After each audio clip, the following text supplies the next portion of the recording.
নবীজিরে শোয়াইয়া নবীর প্রেমিক হযরতে কাসাম ইবনে আব্বাস দুই চোখের পানি ছাড়িয়া মনের দুঃখে কাঁদতেছে আর নবীজির লাশ মোবারকের দিকে তাকাইয়া রইল। হঠাৎ তিনি অনুমান করলেন, তার চোখে ধরা পড়ল নবী কি যেন বলতেছে। ঠোঁট নড়ার কারণে কাফনের কাপড় নড়তে দেখা যায়। হযরতে কাসাম ইবনে আব্বাস রাদিয়াল্লাহু তাআলা আনহু নিজের কানটাকে এইভাবে কাফনের কাপড়ের উপর দিয়া নবীজির ঠোঁট বরাবর নিয়ে গেলেন। তিনি চিৎকার দিয়া বললেন, এ মেয়েরা, তোমরা একটা জিন্দা মানুষকে কেন কবরে শোয়াইয়া দিলা? কবরে নামিয়া দেখো তিনি এখনো ঠোঁট নাড়িয়া গুনগুন করিয়া কান্দে, আল্লাহ আমার উম্মত গুলোরে বাঁচা। তাসির রাসূলা ওয়া আনতা তুযইরু হুব্বাহু হাযা লামরি ফিল ফিআল বাদিউ লাউ কানা হুব্বুকা সাদিকান লা আতাতাহু ইন্নাল মুহিব্বা লিমান ইউহিব্বু মুতিউ ইন্নাল মুহিব্বা লিমান ইউহিব্বু মুতিউ। আল্লাহ আল্লাহ। বন্ধুরা আমার, সমস্ত নবী রাসূলরা আমি বাঁচি আমি বাঁচি, আমার কি উপায়, আমার কি উপায়। একা মুহাম্মাদুর রাসূলুল্লাহ, আমার উম্মতের কি উপায়, আমার উম্মতের কি উপায়। আল্লামা আশরাফ আলী থানভী রাহমাতুল্লাহি আলাইহি তার এক কিতাবের মধ্যে লিখেছেন, হাসরের ময়দান থেকে বিচার শেষে একদল মানুষ যখন জাহান্নামের মধ্যে পুলসিরাত থেকে পড়ে যাবে, আরেক দল মানুষ পুলসিরাত পার হইয়া জান্নাতের গেইটের সামনে জড়ো হবে। গেইট বন্ধ থাকার কারণে একটা মানুষও জান্নাতে ঢুকতে পারবে না। অপেক্ষা করতে করতে করতে করতে 10 বছর পর্যন্ত অপেক্ষা করবে, কিন্তু জান্নাতের গেট খোলা হয় না, ভিতরেও কেউ ঢুকতে পারে না। তখন সবাই মিলে আদম আলাইহিস সালাতু ওয়াস সালামকে চাপ সৃষ্টি করবে, ওগো আমাদের মানব জাতির আদি পিতা, আপনি আমাদের আসল মুরব্বী, বড় মুরব্বী, মনে মানে না প্রাণে সয় না, গেইটের সামনে আর কতকাল দাঁড়াইয়া থাকবো, আপনি মুরব্বিয়ানা করে একটু গেট খোলার চেষ্টা করেন না দেখি।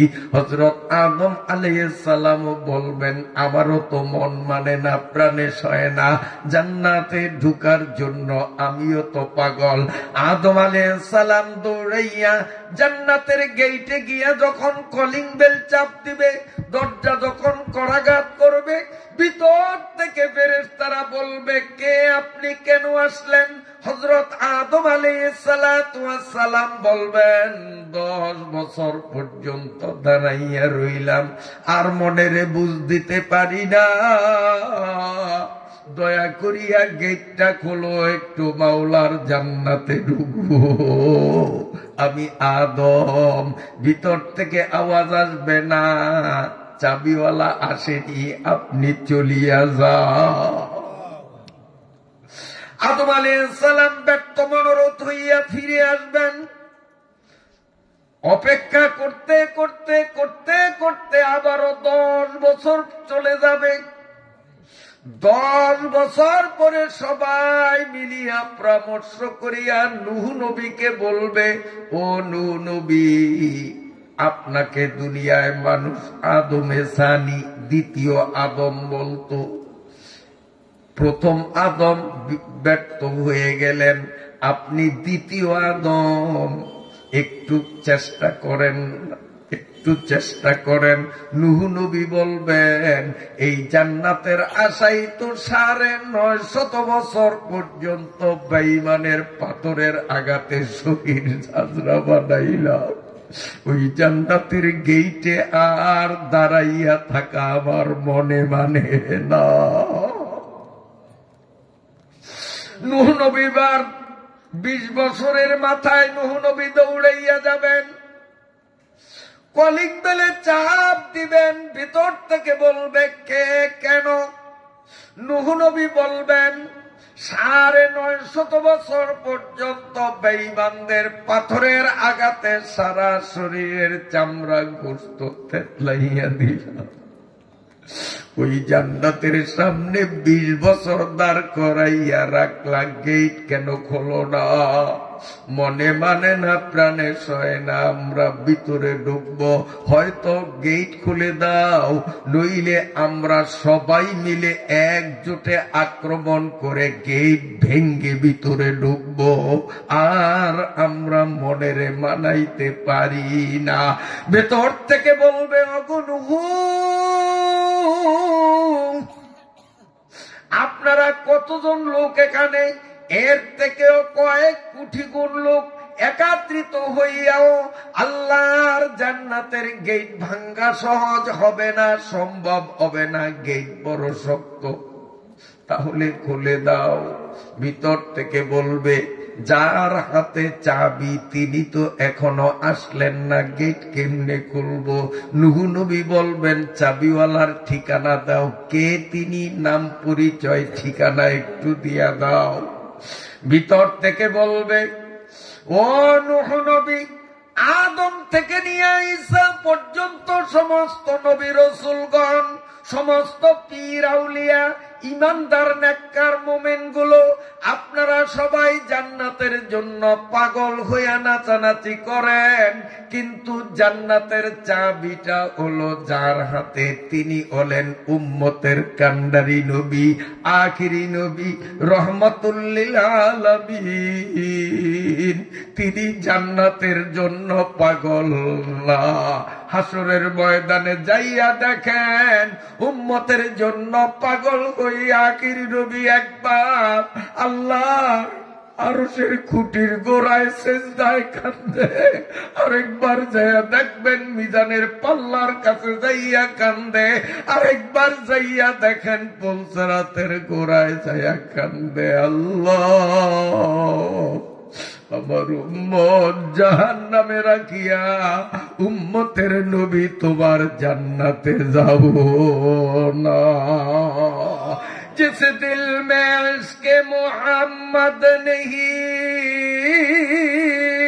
वो दिल दिल ही नहीं।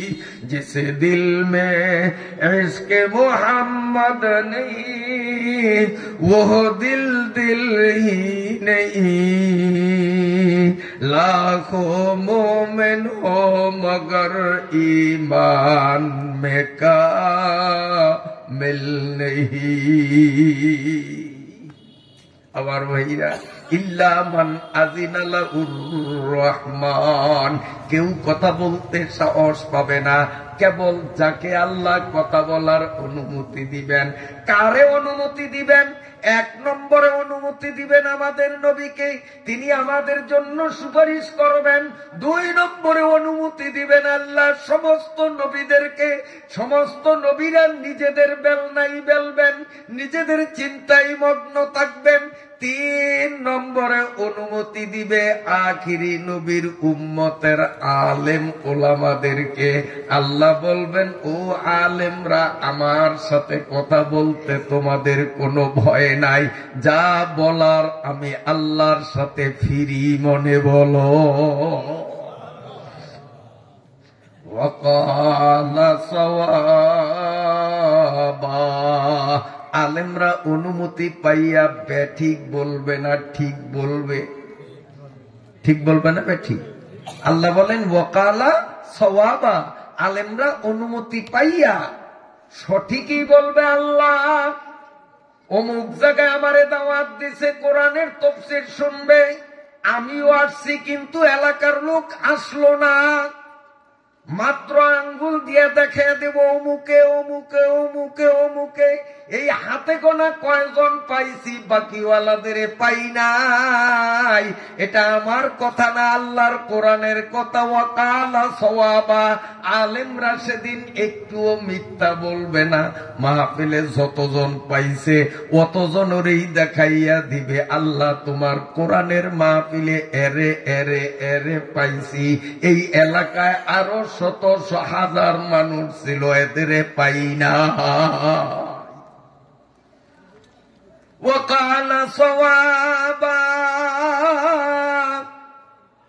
তাফসীরের কিতাবের মধ্যে লেখে, এই জমিনের মধ্যে যেই মানুষগুলো আলেম উলামাদের সাথে মহব্বত রাখে, আপনার রাখেননি, কিন্তু একদল মানুষ আছে আলেম দেখলে চুলকানি ওঠে। আমাদের দেশের যে চুলকানি কিন্তু দুই প্রকারের। এক প্রকারের চুলকানি হলে শরীরের চামড়ার উপরে, এটারে আপনারা কি কর খাজুয়ানি। ওই যে স্বাধীনের পরে গান গাইছিল না, হায়রে সাদের চুলকানি গো আনন্দ যাইবানি, শৈলে উঠল চুলকানি, দিনের বেলায় যেমন তেমন রাত্রি বেলায় সবখানি, রাজায় চুলকায় রানী চুলকায় আরো চুলকায় চাকরানি, হায়রে সাদের চুলকানি টিপ দিলে বাইরয় লাল পানি। ছোটকালে শুনছি আর কি কথা, এখন বই বুঝ থেকে বই নিয়ে ছোট্ট ছিলাম তো, মুরব্বীকে মনে আছে স্বাধীনের পরে একটা গণভাবে চুলকানি ব্যারাম আসিল না, তখন এই মলম যারা বেচত এরা এরকম গান গায়া গায়া নাচা কুদিয়া মানুষ জমায়া মলম বেচত, কিন্তু ওই মলমের কোনো কাম হইত না। আল্লাহ,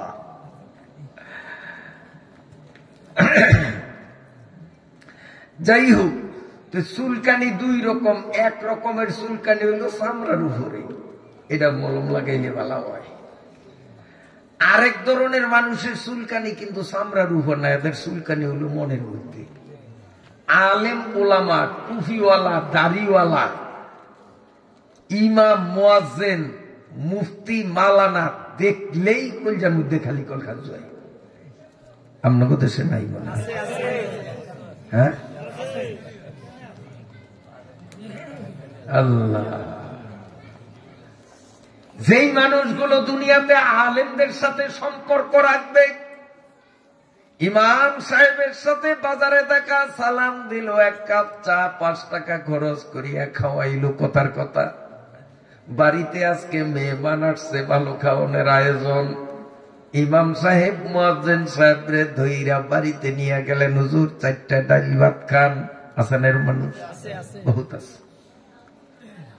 আমার মায়েরা বোনেরা কদু গাছ লাগায়, যখন এই চালে দেখে ছোট্ট ছোট্ট কড়া বাই রয়েছে, অনেক মা বোনরা নিয়ত করে, মাবুদ প্রথম যেই কদুটা বড় হবে আল্লাহর ওয়াস্তে ইমাম সাহেবরে দিব, ইমাম সাহেবরে না খাওয়াইয়া আমার গাছের কদু আমি খাবো না। এমন মহিলাও আল্লাহর ফজলে সমাজে অনেক আছে, আছে না নাই? অনেক আছে, শহরের চেয়ে গ্রামে বেশি। এই মানের মহিলা শহরের চেয়ে গ্রামে অনেক বেশি, অনেক বেশি। এ পর্দার আলের মায়েরা কান খুলে শুনুন, আপনাদের উদ্দেশ্য ইনশাআল্লাহ বিশেষ কিছু আলোচনা হবে, কষ্ট হয়নি আপনাদের। আমার আল্লাহ বলেন, ইল্লা মান আযিনা লাহুর রাহমানু ওয়া ক্বালা সাওয়াবা। আল্লাহ যখন আলেমদেরকে কথা বলার অনুমতি দিবেন, আলেমরা সঠিক কথা বলবেন। তাফসীরের কিতাবে লেখে, সঠিক কথা মানি আল্লাহর কাছে বলবে, আল্লাহ ওই যে তোমার ফেরেশতারা হাতে হ্যান্ডকাপ লাগাইয়া দুজকের দিকে যেই মুরব্বীরে টানিয়া নেয়, এই মুরব্বী দুনিয়ায় আমারে মোহাব্বত করিয়া অনেক চা খাওয়াইছে। আল্লাহ আমি জান্নাতে যাব আর সে দুজকে যাবে, এইটা আমি মানিয়া নেব না। আল্লাহ হয়তো তার সাথে আমারেও দুজকে নেও, নইলে আমার সাথে তারে জান্নাতে দাও। আল্লাহ রাব্বুল আলামিন বলবেন, ও আলেম, একজন আর দুইজন নয়, যতজনের ব্যাপারে তুমি আমি আল্লাহর কাছে সুপারিশ করবা, আমি আল্লাহ প্রত্যেকের বেকসুর খালাস করে দেব।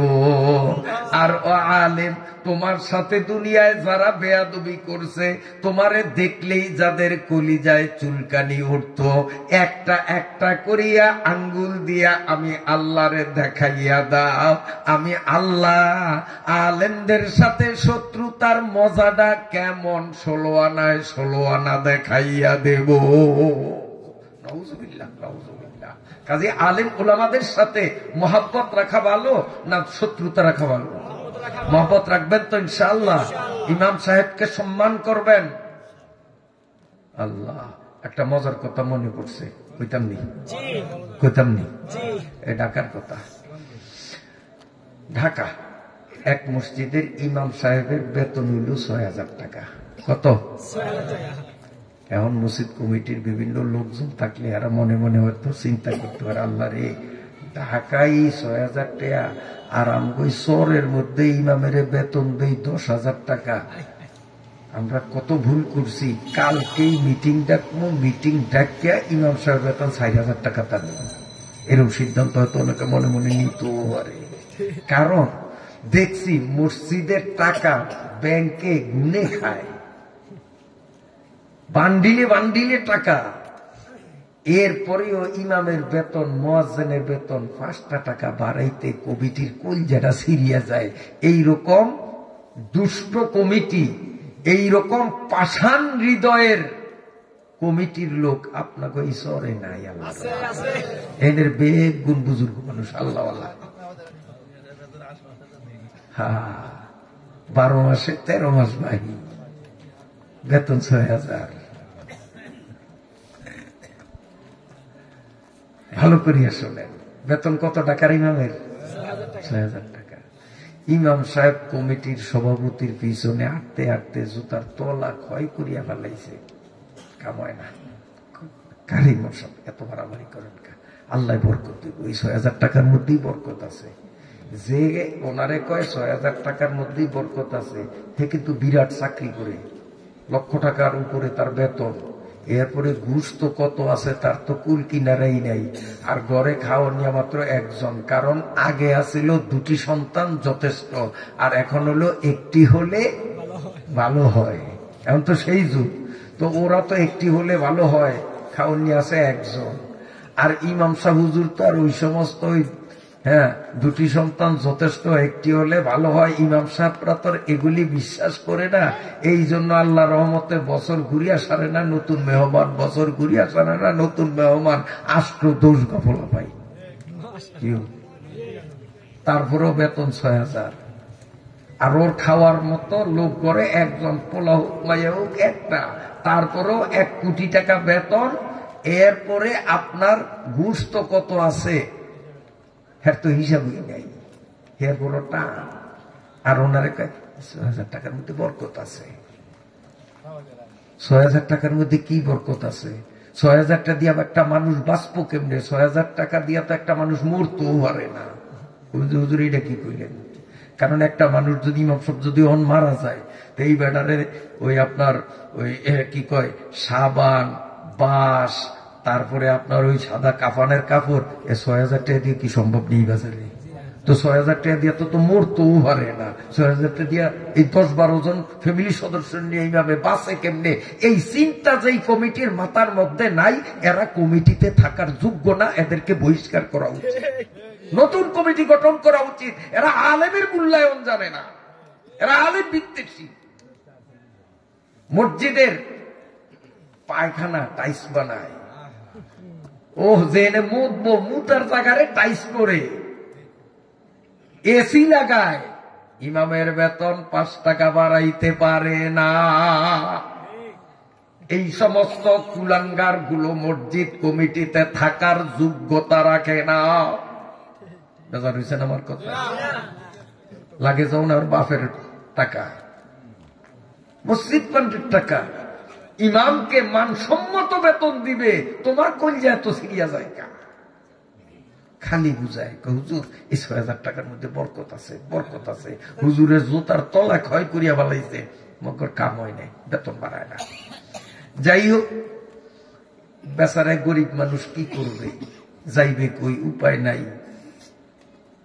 কষ্টে মষ্টের দিন চলে। একদিন ইমাম সাহেব হুজুর আমগো বাসায় একটু দোয়ার অনুষ্ঠান, আসছেন, দোয়াটা আপনি করবেন, আর হুজুর দাওয়াত দিছি। আচ্ছা ঠিক আছে, যাবো। গেছে, যাওয়ার পরে দোয়া কালাম যা পড়ছে, পড়ার পরে এখন মুনাজাত। তো কয় সভাপতি সাহেব আজকের আয়োজনটা কি জন্য কইবেন না, মুনাজাতটা সেই ধরনের করবো না। কারণ আসে আর কয় আল্লাহর রহমতে আমার পোলার চাকরি হবে, ইন্টারভিউ দিবে আজকে সচিবালয়, হ্যাঁ, সে এরকম মন্ত্রণালয়ে সে সচিব হবে, সচিব পদে আল্লাহ যেন চাকরিটা মিলিয়ে দেয়, দোয়া করিয়েন। তো এইবার ইমাম সাহেব উঠে মুনাজাত শুরু করছে, আল্লাহ আমার মসজিদের সভাপতি সাহেবের ছেলে বড় যোগ্য, আল্লাহ আজকে ইন্টারভিউতে তাকে পাস করাইয়া দিও, তার চাকরিটা যেন হয়। সবাই বলে আমিন আমিন। ইমাম সাহেব একটু পরে বলে, মাহবুব তুমি কি তোমারে খাস ভাবে কই একটু ভুল করিও না, চাকরি তো দিবাই, কিন্তু বেতন যেন 6,000 টাকা হয়, 1 টাকাও যেন কম বেশ না হয়। এই কথা বলার সাথে সাথে সভাপতি খপ করি অংশের হাত ধরছে, হাত ধরিয়ে ভাতরামি শুরু করছেন। এটা কি মনে জান, এটা কি মনে, আপনি চিনেন সচিব কারে কয়? হুজুর মানুষ জানেন কি সচিব চিনেন? সচিব কাগরে কয়? আরে প্রধানমন্ত্রীরেও এই ফিট ওই ফিট করে যারা হ্যাঁ করে কয় সচিব। নাম এসা না খালি শোনেন প্রধানমন্ত্রী, আসলে প্রধানমন্ত্রীরে গুড়া কানে দুরিয়া কারা? সচিবরা। দেশটারে উলুট পুলুট করে সচিবরা, সর্বময় ক্ষমতা হইল তাদের হাতে। আপনি জানেন সচিব কারে কয়? আমি লন্ডন ভার্সিটিতে পড়ে আনছি পোলারে, লক্ষ লক্ষ টাকা ব্যয় করিয়া, আর আপনি দোয়া করেন 6,000 টাকার থেকে বেতন যেন বেশি না হয়। কারে সচিবালয়ের পিয়নের বেতন তো মেয়া 50,000 টাকা, পিয়ন ঝাড়ুদার যে ঝাড়ু দেয়। আর আপনি কি দোয়া করলেন? সভাপতি সাহেব রাগ করেন কা, আপনি না কইছেন 6,000 টাকার মধ্যে বরকত আছে, তো বরকতটা একলা আমার ঘরে থাকতো কা, আমি আল্লাহর তো না যা আদায় করি এই সারুম, আমনের ঘরেও যেন বরকত ঢুকে, আপনার ফুলার বেতনও যেন 6,000 হয়। আবারও কয় আপনার ফুলার বেতন যেন 6,000 হয়। তখন সভাপতির মাথায় গিলু ঢুকছে, এইবার ফাউদুরিয়া মাপ চায় যে হুজুর আসলে আমিও অপরাধী, ইমামগড়ও আমি সবক দিয়া দিলাম।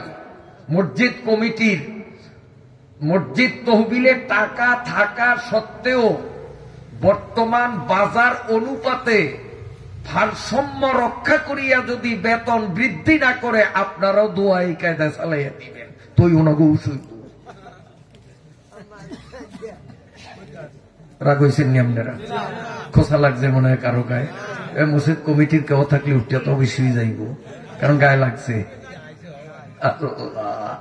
জিকির করেন লা ইলাহা ইল্লাল্লাহ, জোরে লা ইলাহা ইল্লাল্লাহ, লা ইলাহা ইল্লাল্লাহ, লা ইলাহা ইল্লাল্লাহ, মুহাম্মাদুর রাসূলুল্লাহ। আমার ঘড়িতে এখন 11টা বাজতে 9 মিনিট বাকি। ওয়াদা করছি মহিলাদের উদ্দেশ্যে কিছু কথা বলার, মনে আসেনি আপনাকে? এখন আয়াত যদি সামনের দিকে চালাই, তাইলে আর তো ঘড়ি আমারে মহিলাদের বয়ান করার সুযোগ দিবেই না। অতএব 5-10 মিনিট মহিলাদের উদ্দেশ্যে কিছু বয়ান করি। এই আয়াতের থেকে বাইরই, এটার থেকে বাইরই, এটার সামনের আলোচনা আরো মর্মান্তিক চোখে পানি রাখতে পারবেন না। সামনের আয়াতগুলি যদি পড়ি, ওয়ায়াকুলুল কাফিরু ইয়া লাইতানি কুনতু তুরাবা, এটুক দিয়া সূরা শেষ। এটুকের ব্যাখ্যা যদি দেই, জীবনে যে কান্দে নয় আজকে তারও কান্দন লাগবে, দিল নরম হয়ে যাবে আল্লাহর কোরআনের আলোচনায়। বাস্তবে দেখেছি এই আয়াতের ব্যাখ্যা যখন করি, অনেকে বেহুশ হয়ে লাফালাফি শুরু করে, গড়াগড়ি শুরু করে, যুবকরাও চোখের পানি ছাড়িয়া বুক ভাসায় কান্দে। চমৎকার আলোচনা, কিন্তু রাত্র বেশি, উপস্থিতি যা তা তো আছেই। বন্ধুরা আমার, এই জন্য আমি অল্প সময় মুক্তাসর আমার মা বোনদের উদ্দেশ্যে আমি কিছু কথা বলবো। আমার মায়েরা কান পেতে শুনুন। আমি সূরা নাবার এই আয়াত থেকে বাহির হইয়া এইবার কোরআনুল কারীমের 5 নম্বর পারার সূরা নিসার একটা আয়াতের অংশ বিশেষ আপনাদের উদ্দেশ্যে বয়ান করব। পুরা আয়াত বলা সম্ভব হবে না, আয়াতটা বরকত হিসাবে পুরাটাই পড়ব, আলোচনা মাত্র অল্প একটু করব।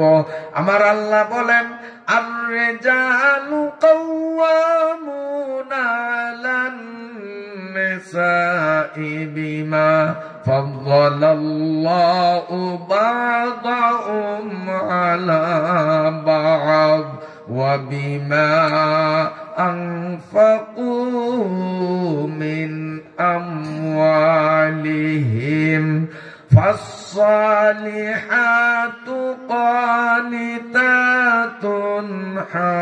হাফিযাতুন লিল-গায়বি বিমা হাফিযাল্লাহ ওয়াল্লাতী তাখাফুনা নুশুযাহুন্না ফা'iযুহুন্না ওয়াহজুরুহুন্না ফিল মাদাজি'i ওয়াদরিবুহুন ফাইন আতা'নাকুম ফালা তাবগু আলাইহিন্না সাবিলা। বলুন সাদাকাল্লাহু মাওলানাল আযীম। সূরা নাবাত থেকে তিলাওয়াত করলাম আমি এক আয়াতের অংশ বিশেষের বিষয়ভিত্তিক আলোচনা করলাম। এইবার সূরা নিসার থেকেও কেবল একটা আয়াত তিলাওয়াত করলাম, তাও সামান্য একটু অংশের আলোচনা করেই ইনশাআল্লাহ আজকের মতো আমরা মাহফিলের বিরতির দিকে যাব। আল্লাহ আমাদেরকে কবুল ফরমান।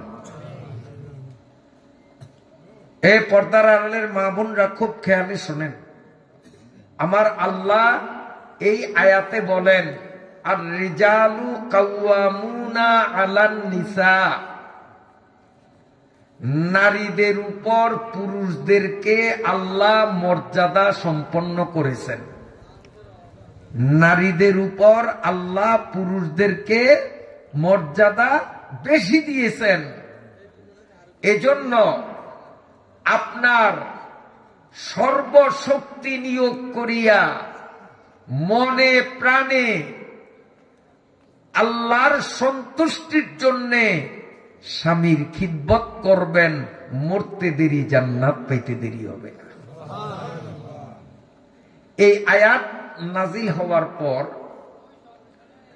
আসমা নামে এক মহিলা নবী আলাইহিস সালামকে প্রশ্ন করছেন, হুজুর,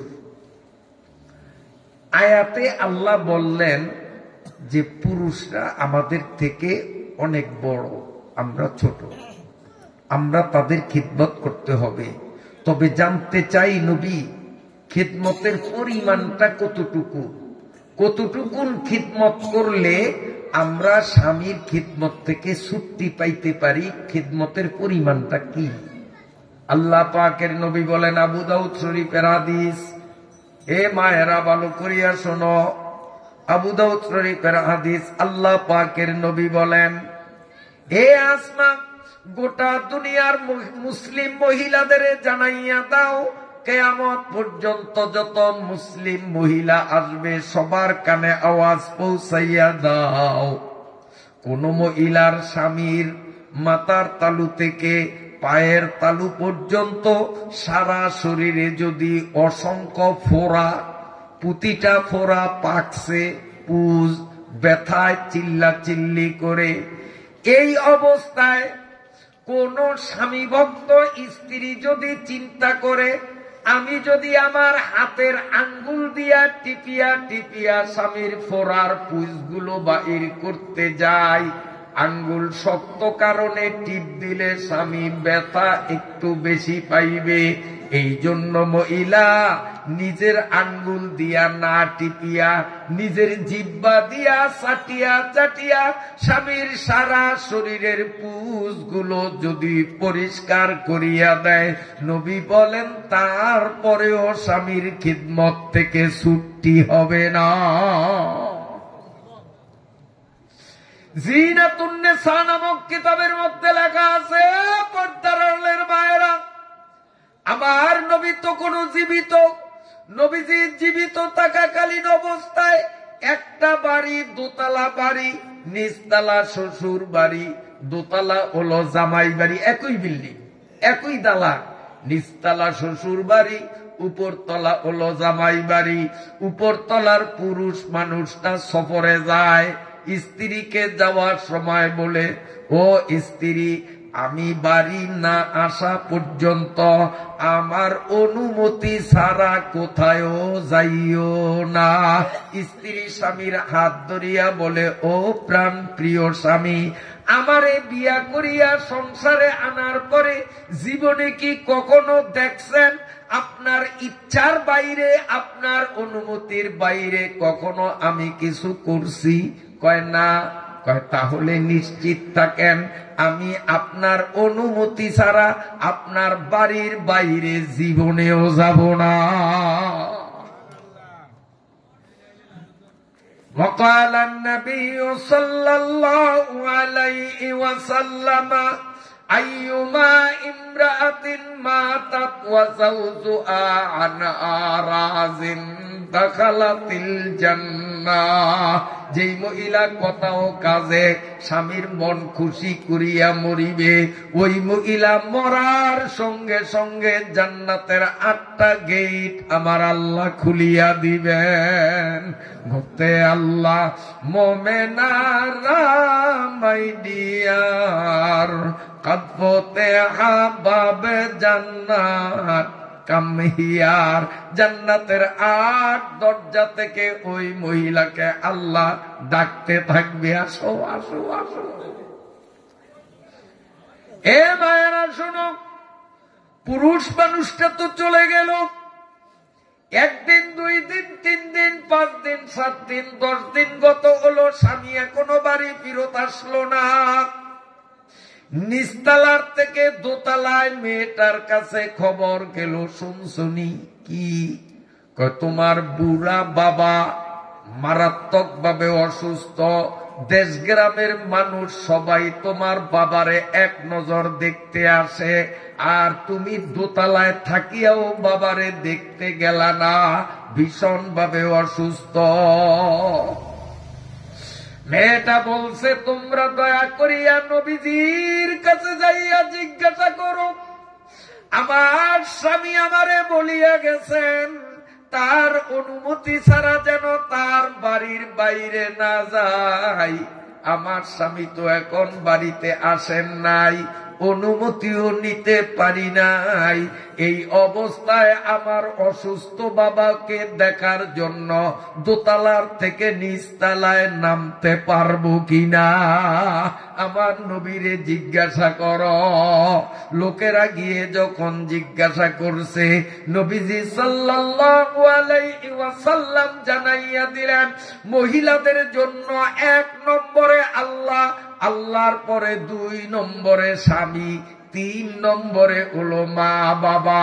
মা বাবার থেকেও স্বামীর মর্যাদা বড়, অতএব স্বামীর অনুমতি ছাড়া অসুস্থ বাবাকে দেখার অনুমতি আমি নবী দিতে পারি না। এ আমার মায়েরা, কান খুলিয়া শোনো, 3 দিন পরে আবার দোতলায় কবর গেল। এ নিষ্ঠুর মেয়েরে,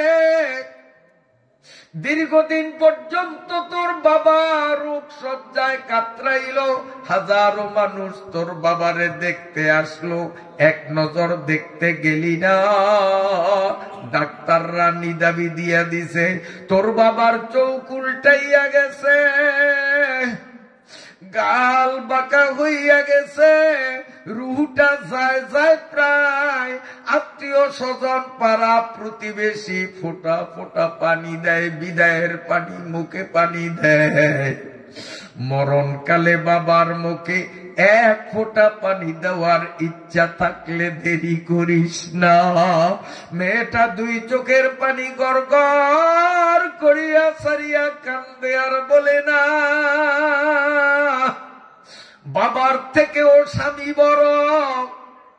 আমার বাবা মরুক আর বাঁচুক, স্বামীর অনুমতি ছাড়া মৌত কালে বাবার মুখে পানি দেওয়ার জন্য দোতলার থেকে নিচতলায় নামবো না।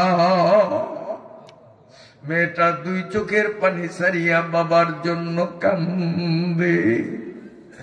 কিছুক্ষণ পরে আবার খবর গেল, পাথরের অন্তর, কঠিন হৃদয়ের মহিলা, অসুস্থ বাবারে দেখতে গেলি না, মৌত কালে 1 ফোঁটা পানিও দিতে পারলি না। তোর জন্ম দেওয়া বাবা তোর ইতিম বানাইয়া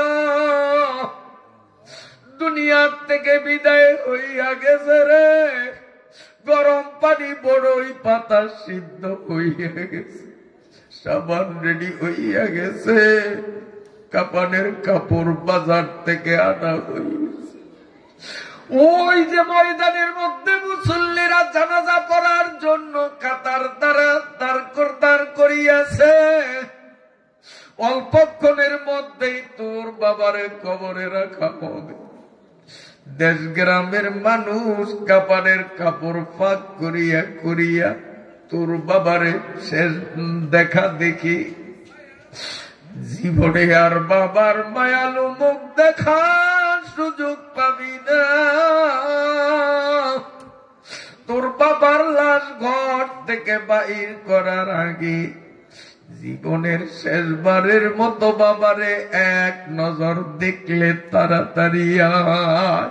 মেয়েটা 2 চোখের পানি সারিয়া বলে, আমার বাবারে কবরে রাখবা, এই মুহূর্তে যদি বাবারে 1 নজর দেখতে আমি দোতলার থেকে নিচতলায় নামি, আমার স্বামীর হুকুম অমান্য হয়ে যাবে। কোন মুসলিম মহিলা স্বামীর হুকুম অমান্য করিয়া জান্নাতে যাইতে পারে না। আমার বাবারে দাফন করে দাও। আমি আল্লাহর কাছে দোয়া করি, আল্লাহ যেন আমার বাবারে জান্নাত দেয়, আমারও যেন জান্নাত দেয়। জান্নাতের মধ্যে চিরকাল বাবার মায়ালু মুখ দেখব।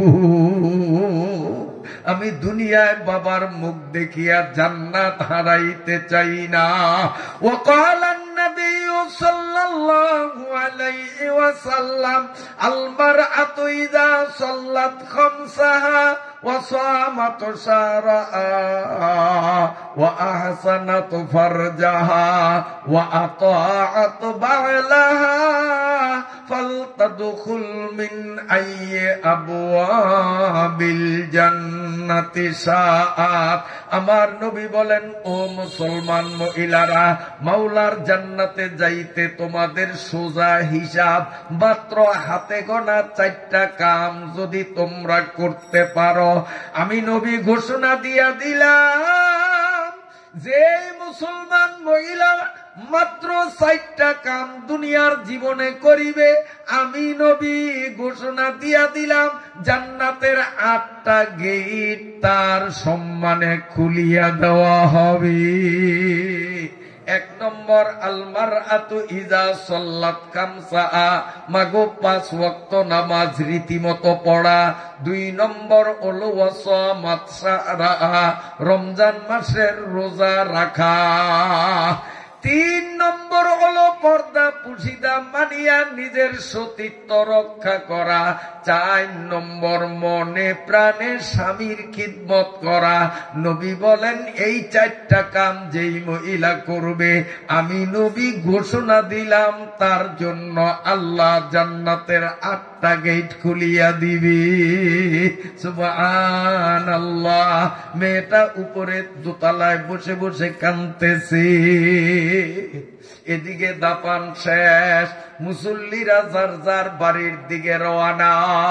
বেশি দূর যাইয়া সারে নাই, আল্লাহর নবী ডাক দিলেন, এ মুসল্লিরা সবাই কাছে আসো, সবাই কাছে আসো। চতুর্দিক থেকে ছিটানো ছড়ানো মানুষগুলো নবীজির সামনে আসিয়া একত্রিত হইল।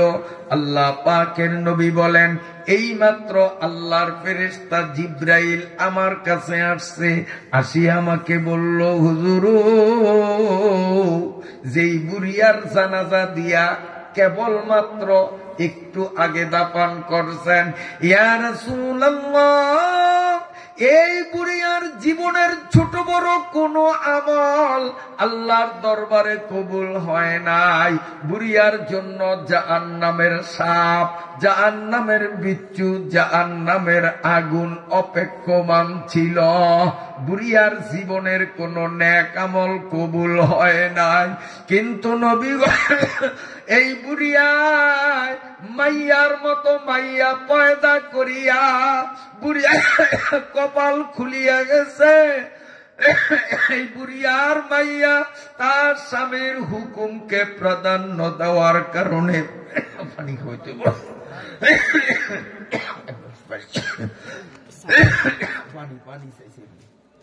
আল্লাহ কষ্ট হয় আপনাদের।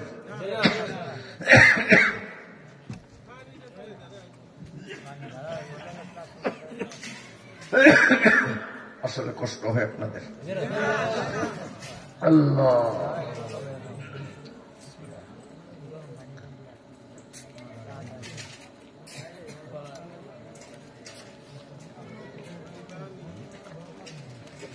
আলহামদুলিল্লাহ। বলবো না, শেষ করবো। জিব্রাইল কয়, ইয়া রাসূলুল্লাহ বুড়িয়া জীবনের কোনো আমল কবুল হয় নাই, জাহান্নামের আযাব গজব সব রেডি, কবরে আসলেই চলবে মাই। কিন্তু বুড়িয়া মায়ার মতো মায়া একটা তৈয়ার করিয়া কপাল খুলছে। মায়া স্বামীর হুকুমকে অমান্য করে নাই, স্বামীর হুকুমের উপরে অটল থাকিয়া বাবার জন্য দোয়া করছে। ওই মেয়ের চোখের পানির উসিলায় আল্লাহ বুড়িয়াকে বেকসুর মাফ করিয়া দিছে। বুড়িয়া জান্নাতি। বুড়িয়ার মাইয়ার কানে এই খবর পৌঁছাইয়া দেন, সুবহানাল্লাহ। আর আমাদের দেশের মহিলারা একটুর থেকে একটু হইলে স্বামীরে খোঁটা দেয়, আপনার দেশও দেয় না? বিশেষ করিয়া যদি হৌর বাইতন যারা যৌতুক আনছে, এগত খোটা সারা সপ্তাহের একদিনও যায় না। যৌতুক কি মজা! গাড়ি ভরিয়া মাল আনেন, দেখতে খুব মজা, কিন্তু আজীবন এটার জাল আছে। কথায় কথায় খোটা দিবে, কথায় কথায় খোটা দিবে, মান ইজ্জত থাকবে না, সংসারে অশান্তি চলবে। আমার মায়েরা, আল্লাহর নবী বলেন, কোন মহিলা মুখ থেকে এমন কথা বাহির করলো যেই কথায় স্বামীর মনে ব্যথা পাইল, আল্লাহর নবী বলেন কেবল একটা কথায় স্বামীর মনে ব্যথা দিলে ওই মহিলার আমল নামার থেকে 70 বছরের ইবাদত কাটিয়া দেওয়া হয়। গোলামের পুত গোলাম, ধোয়ার পুত ধোয়া, আরো তো কত কি কয়। ওটি তো আমার মুখে এখন কওয়া শোভা পায় না। আরো বেড়ুকিয়া কথা কয় না, না কয়? আপনাকে এলাকার গুণ নাই, এগুন রাবেয়া বসরি গোলাম রুদ গোলাম বাহের বাজ্জায় লই যৌতুক কেস দিয়া তোরে লাল করে ঢুকে আসার। স্বামীর অনুমতি ছাড়া যথা ইচ্ছা তথায় যায়। আল্লাহর নবী বলেন, স্বামীর অনুমতি ছাড়া যদি কোন মুসলিম মহিলা কোন রাস্তা দিয়া যায়, এই মহিলা ফিরত আসিয়া স্বামীর হাতে ধরিয়া পায়ে ধরিয়া মাপ না চাওয়া পর্যন্ত যেই রাস্তা দিয়া গেল, এই রাস্তার দুই পাশে যত বন জঙ্গল, গাছ গাছালি, পোকা মাকড়, আল্লাহর ফেরেশতা, রাস্তার দুই ধারে আল্লাহর যত সৃষ্টি, সমস্ত সৃষ্টি ওই মহিলার জন্য লানত আর অভিশাপ দিতে থাকে। চিলা বলি নাউযুবিল্লাহ, নাউযুবিল্লাহ। এ মায়েরা, এই জন্য হাতে ধরে পায়ে ধরে চারটা কাজে আর কখনো ত্রুটি করবা না। 1 নম্বর 5 ওয়াক্ত নামাজ, 2 নম্বর রমজানের রোজা, 3 নম্বরে পর্দা পুশিদার মাধ্যমে সতীত্ব রক্ষা, 4 নম্বরে তোমার শক্তি মতো স্বামীর খিদমত করা। ঠিক আছে নি? হ্যাঁ, আপনাদের জন্য ঠিক। কিন্তু মহিলারা তাকে হুজুর ওয়াজ তো আরো একটু করণ দরকার, অনেকটা কর্মু কেমনে, টাইম তো নাই। 11টা 11:30 হয়ে গেছে। হ্যাঁ, মহিলারা খালি আমগো খেদমত করব, আর আমরা নুনের তেসুন না খুঁজতেই দেরুকা আর ওই পাশার তলের ফিরা আর আউসদান ফিরানের বাসের লাডি। এই মার্কা স্বামী আসেনি, আসেনিও। গেটির দরিয়া করতে নামাইয়া দেয়, যা তোর বাহের বাড়ি 50,000 টাকা লইয়া যেদিন আইতে পারবি এদিন আবি, এর আগে আমার বাড়ির দ্বারেও না। হৌরের হোগা দিয়া আইকিয়ালা বাস ঢোকে ঢুকুক, তবুও হৌরের তন 50,000 টাকা যৌতুক উসুল করতেই হবে আমার। এই রকম বেহাঙ্গাম কুলাঙ্গার জামাই সমাজে আছে না নাই? বহু। মায়ে কর মাসহাব সুজো আতে সুন্দর কাবাজন, এদিক স্যার। মায়ে কর মাসহাব সুজো আতে সুন্দর কাবাজন, সাকেনে বুতখানা বাস মর্দ মাজারি মকুল। কোন ফাফি নিয়ত করছে আমি একটা ফাফ করব, এই জন্য কি ফাফ করব? বাচ্চা লইছে মদ খাওয়ার বোতল লইয়া, ফ্যাটে যা ধরছে ফ্যাট ভরিয়া খাইছে মদ। মদ খাওয়ার পরে আর আরো ফাফ করতে মন চায়, না ফাফ যা করছি এতে হয় না, আমার আরো ফাফ করণ লাগবো। এইবার এই কোরআন শরীফের মধ্যে কেরাসিন ডালিয়া দিছে, আগুন লাগাইয়া দিছে কোরআন শরীফ জ্বালাইয়া। এর পরেও থামে না, কয় না মদ খাইলাম ফ্যাট ভরিয়া, কোরআন শরীফ দিলাম জ্বালাইয়া, আমার আরো ফাফ করণ লাগবো। মায়ে কর মাসহাব সুজো আতে সুন্দর কাবাজন। এই ফাগলায় আরো ফাফ করার জন্য সৌদি আরব যাইয়া মক্কা শরীফের খোদার ঘর কাবা ঘরের মধ্যে পেট্রোল দিয়া কাবা ঘরের ফুলিয়া ছাই বানিয়ে দিছে। এরপরেও মন শান্ত হয় না, কয় না আমার ফাফে হয় না, আরো ফাফ করতে হইব। মায়ে খর মাসহাব সুজো আতে সুন্দর কাবাজন, সাকেনে বুতখানা বাস মর্দ মাজারি মুকুন। কাবাগর জ্বালিয়ে দিয়া এবার 4 নম্বরে ইন্দুগো হরিগরে যাইয়া এইবার হরে কৃষ্ণ হরে রাম জপা শুরু করছে। গোলে বর্গে তুলসী বা আমদর নে আম, আরে গোলে বর্গে তুলসী বা আমদর নে আম, হরি বল বগুয়ান্দ সেজদা কুনাম, আগার রাম লক্ষণ খোদায়ে তুবুত, জনাসরা আমচেরা দুজ দেরা বুন রেবুত। সেটা আমার ভিন্ন বুদ্ধি গেছি গিয়া, মানে হিন্দু গোবর মধ্যে আছে, আম গোবর মধ্যে না, গোবর মধ্যে আছে। হ্যাঁ, রামের বৌরে, হ্যাঁ রাবণ বাদশায় পথের থেকে ছিনতাই করিয়া নিয়ে গেছে। রাম হইল অগ খোদা, তো খোদার বউ রাজায় হাইজাক করিয়া নিয়ে গেছে। খোদার বউরেই রক্ষা করতে পারলো না। এই খোদা এত বন্দারে রক্ষা করবো কেমনি? খোদায় নিজের বউরেই রক্ষা করতে পারে না। আগার রাম লক্ষণ খোদায়ে তুবুদ জনাসরা আমচেরা দুজদে রাবুন রে বুদ গোলে বর্গে তুলসী বাহান ধরনে আম গোলে বর্গে তুলসী বা আম ধরনে আম হরি বল বগুয়ান দশেজদা কুনান। আবার বলি, মদ খাইল পেট ভরিয়া, কোরআন শরীফ জ্বালাইয়া দিল, কাবাঘর জ্বালাইয়া দিল। এরপরে হিন্দুদের মন্দিরে যাইয়া হরে কৃষ্ণ হরে রাম নাম জপা শুরু করলো। এই 4টা পাপেরে একসাথ করলে পাপের মাত্রা যা হবে, শ্বশুর বাড়ির থেকে একটা সোনামুখী সুই যৌতুক হিসাবে উসুল করলে ওই 4 পাপের থেকে সুইয়ের পাপ হবে বড়। খালি টিভি আনো, ফ্রিজ আনো, মোটর সাইকেল আনো, খবর আছে। সাবধান সাবধান।